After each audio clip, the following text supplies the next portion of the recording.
Hello, John here from Samples to Symphonies. Here is Samuel Adler's popular textbook, The Study of Orchestration. He talks a lot about foreground, middle ground and background. Here, for example, when introducing string writing. The idea of layers of orchestration, whether 2, 3, 4 or more, crops up a lot online, and there are some great YouTube sources about baking the orchestral layer cake. But a more traditional angle, exemplified by Walter Piston's famous book, classifies types of orchestration in terms of the role of melody, harmony and counterpoint. Going back to an even more venerable source, Rimsky-Korsakov, we read in the preface to his book that he often said good orchestration means proper handling of parts, and later he begins the harmony chapter with the art of orchestration demands a beautiful and well-balanced distribution of chords.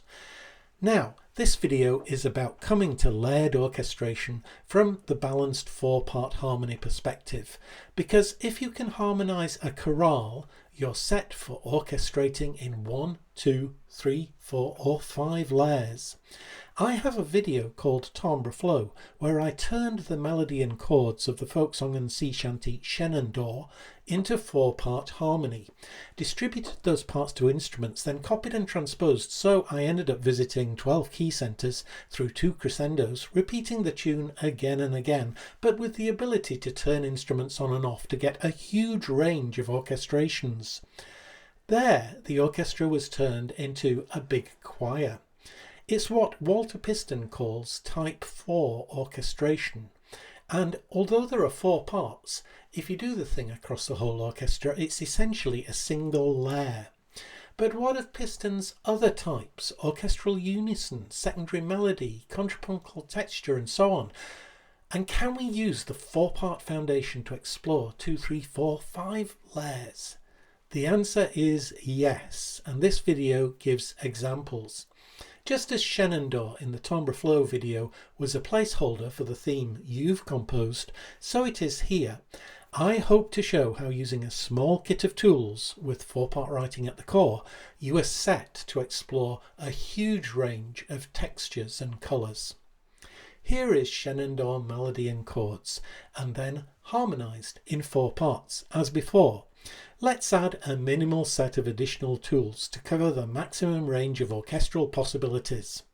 The biggest addition is a counter melody. Remember, Piston talks about melody plus secondary melody, and I assume if you're orchestrating your own stuff, you've already composed the main melody and are able to add a counter figure that goes with the same chords. My counter melody for Shenandoah starts with the alto line of the harmony, but then wends around the melody. The second extra component is something rhythmic. For this demo, we'll use very simple repeated rhythms. I'll introduce them as we come to them. Then a pedal, a sustained note. Here it is, the tonic, the key centre, in this case G, extended for the length of the tune, and an inverted pedal, which an extended note at the top. As commonly done, we'll use the dominant, the 5th note of the scale, in this case D. And that's it, or nearly it. In the end, I added this alternative bass line, which is essentially the root notes of the original chords, except sometimes staying on the tonic, so it has some of the pedal flavour built in. Now let's see what we can build from these parts. I'll dash through 15 versions, then play back the whole thing.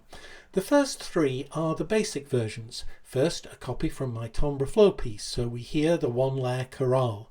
Then orchestral unison and octaves on the melody, first just in strings, then selected woodwind joined, then selected brass, then finally a full orchestral tutti.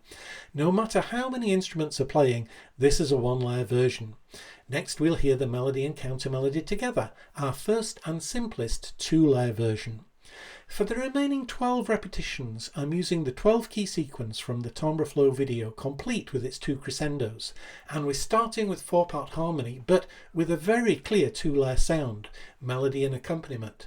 The flute and oboe up there have the soprano line, everything else is in strings, giving a distinct timbre. Next, 3 layers, melody, counter melody, harmonic accompaniment. I've moved the lines around though, so now the harmony timbre is a little different.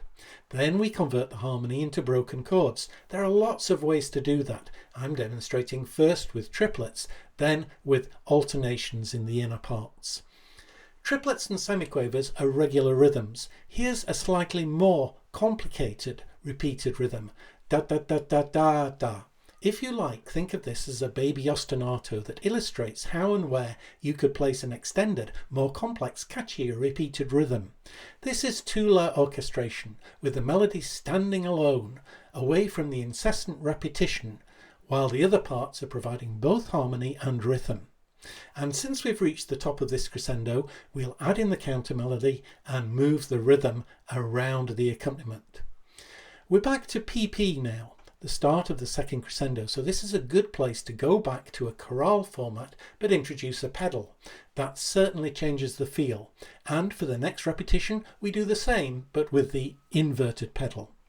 Next we put our baby ostinato into the pedal. Staying on a single note, it's tempting to grow the rhythm to a real ostinato, but I'll keep things simple for this demo.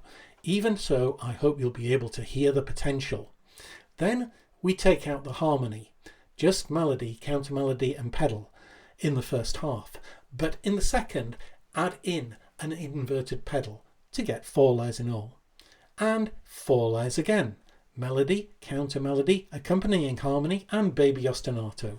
Not simply the pedal now, but changing root notes. This is the place, if we were developing a real ostinato, we might be adding percussion and all those cinematic flourishes. Again, just sticking with the limited kit of tools here.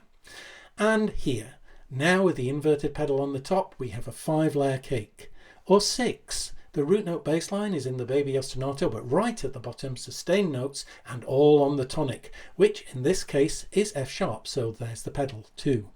I'll play back the whole thing and have title cards that explain what's going on as we move through. Thank you for watching and listening.